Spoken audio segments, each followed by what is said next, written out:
Next up, The squat. bread and butter, baby. Bread and butter. So in our squats, this is going to be something that, depending on where you are in your fitness journey, range of motion is going to be completely different.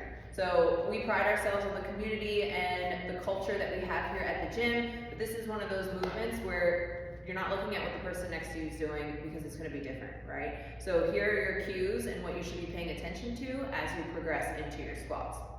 Number one, we're going to want our feet hip distance apart. Now, if we're getting super specific here, if you go into this squat, thank you.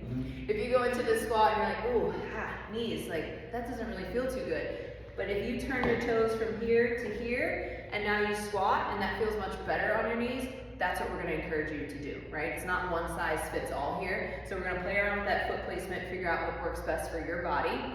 Secondly, we bring the chest up, keeping the chest nice and high.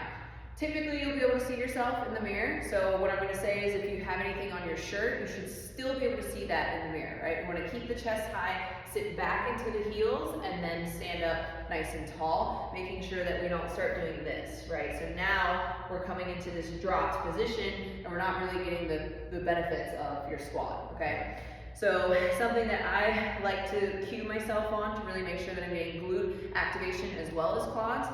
Even though I'm sitting my weight back into my heels, I am digging my big toe into the ground.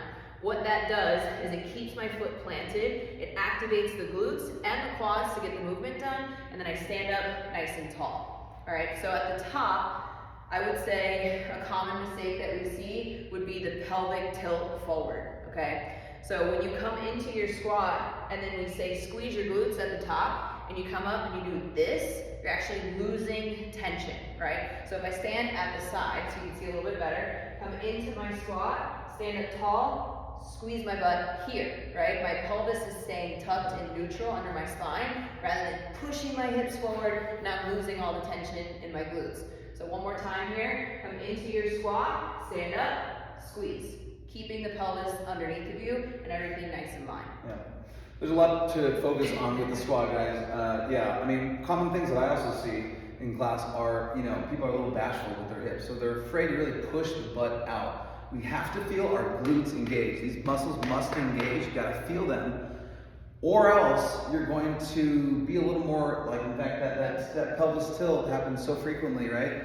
So, again, as we come down, sometimes if we tilt too much, we start dumping into our lower back, and now we're hinging at the waist, right? And I can't see that logo on my shirt. So you have to kind of keep that 45-degree angle. Again, if there's a lot of engagement, I can feel my glutes activate right now. If you don't, you might shift your knees forward. This is a very common thing, and it's like, wow, I wonder why I have knee pain. Well, you have knee pain because you were doing your squats wrong, which is, you know, again, it's all about injury prevention. When we get strong in the right way, we don't get injured, we're more resilient. So if you see yourself squatting, we got mirrors in the class, so if you find that you're squatting here, you're holding a weight, I'd actually prefer you to ditch the weight entirely and just work on a simple squat. So again, like she was saying with the feet, pressing with the big toes, you're actually, I would say, maybe 75% of the weight is between like the heel and the bridge, right? Because you have to brace these muscles. I'm feeling on the way down. I'm still pressing with those toes in the front though, right? I'm hoisting up my chest. Feet are nice and wide to accommodate the hips. You know, and as I come up again, I'm feeling that through my glutes as well. I'm pausing right here. I mean, those are the big things. Utilize the mirrors as well. Like sometimes your station's going to be set up here, but if you're still trying to get familiar with your squat and you're not necessarily fully aware of your body in space, turn to the side. Watch yourself in the mirror and be like, okay, am I keeping my chest up? What are my toes doing? What are my heels doing? A lot of us will start to kind of lift the heels as they come down, and they don't even feel it. They don't know that they're doing it. You know? Keep the heels on the ground, guys. Heels Keep the heels stay. on the ground. Now, if I come into my squat and I only have good form to here, that's where you stop.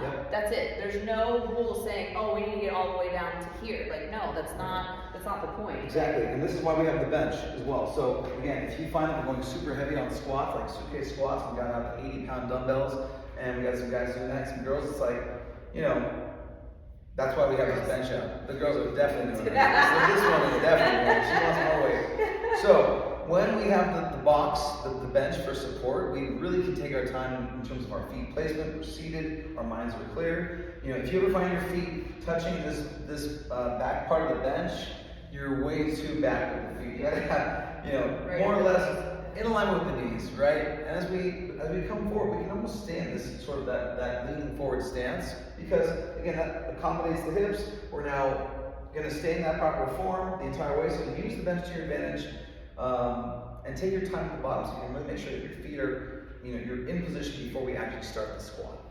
Totally. Yeah, use the bench to help you find that 90. And some of us are going to be at different heights, different, you know, ranges of motion to find 90. But your coach is here to support you and give you what you need to find that 90 and help you perfect your form. Perfect. Yay. Yay!